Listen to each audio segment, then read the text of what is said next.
ہمارے وقت کی مائیں ماں کے ساتھ ساتھ حکیم ہوا کرتی تھیں۔ ہر بات تجربے کی بنیاد پر کرتی تھی۔ جو بات سینہ در سینہ ان تک پہنچی ہوتی تھی وہ بچوں کے سامنے ضرور بیان کر دیتی۔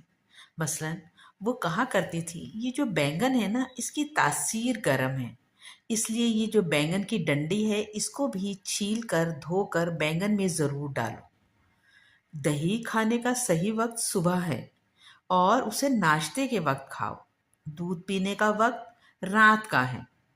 کھانا کھانے بیٹھو تو سب مل جل کر دسترخوان پر بیٹھو، اس سے برکت ہوتی ہے۔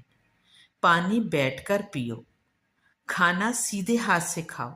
آج کل تو میں حیران ہوتی ہوں، مائیں بھی بیٹھی ہوتی ہیں، ان کے ہاتھ میں بھی موبائل ہے، بچوں کے ہاتھ میں بھی موبائل ہے۔ بچوں کی تربیت پر کوئی خاص دھیان نہیں۔ میں مانتی ہوں جدید ٹیکنالوجی ہر ایک کو پتہ ہونی چاہیے، لیکن یہ کیا کہ آپ بچوں سے ہی بے فکر ہو گئے؟ آپ بتائیے، کیا آپ بچوں کو ایسی باتیں بتاتی ہیں آج کل؟